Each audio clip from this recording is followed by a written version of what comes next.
Advocate Haris ബീരാന്റെ പ്രാദേശിക വികസന ഫണ്ടിൽ നിന്നും 55 ലക്ഷം രൂപ നാടിനെയും നാട്ടുകാരെയും ജനപ്രതിനിധികളെയും പൗരപ്രമുഖരെയും എല്ലാം സാക്ഷി ധരിച്ചുകൊണ്ട് കേരളത്തിന്റെ പ്രിയങ്കരനായ പൊതുമരാമത്ത് ഈ അഭിമാന നിമിഷത്തിൽ പങ്കാളികളാകുവാൻ ഈ നാടിന്റെ വികസന മുന്നേറ്റത്തിന്റെ ഭാഗമാകുവാനും നിങ്ങളെ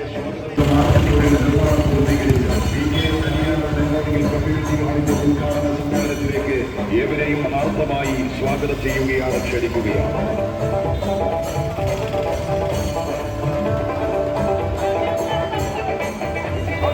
വൈകുന്നേരം 4:30 ബഹുമാന്യനായ MLA അഡ്വക്കേറ്റ് MJ സെബാസ്റ്റ്യന്റെ അധ്യക്ഷതയിൽ തുടക്കം കുറിക്കുന്ന സമ്മേളനത്തിന് ബഹുമാന്യനായ ഈരാറ്റുപേട്ട നഗരസഭാ ചെയർപേഴ്സൺ അഡ്വക്കേറ്റ് VP നാസർ സ്വാഗതം ആശംസിക്കും. ബഹുമാന്യനായ സംസ്ഥാന പൊതുമരാമത്ത് വകുപ്പ് മന്ത്രി Shri PK Basheer PK Aliyar memorial community ഹാളിന്റെ ഉദ്ഘാടന കർമ്മം നിർവഹിക്കും. ചടങ്ങിൽ പങ്കെടുത്തുകൊണ്ട് ബഹുമാന്യനായ അഡ്വക്കേറ്റ് ഹാരിസ് ബീരാൻ MP മുഖ്യപ്രഭാഷണം നിർവഹിക്കും.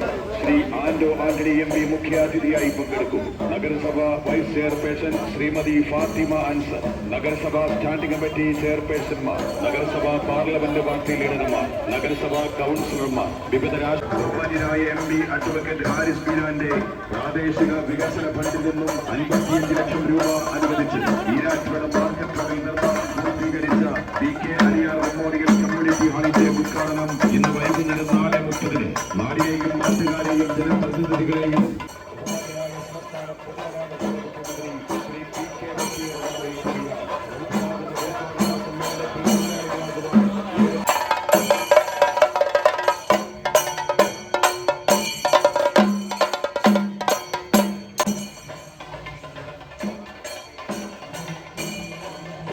മെമ്മോറിയൽ കമ്മ്യൂണിറ്റി ഹാളിന്റെ ഔപചാരികമായ ഉദ്ഘാടന കർമ്മം നിർവഹിക്കുന്നതിന് വേണ്ടി ഹാരിസ് ബീരാൻ ഉൾപ്പെടെയുള്ള Poonjar MLA advocate Saji Joseph ഉൾപ്പെടെയുള്ള മുഴുവൻ നേതാക്കളും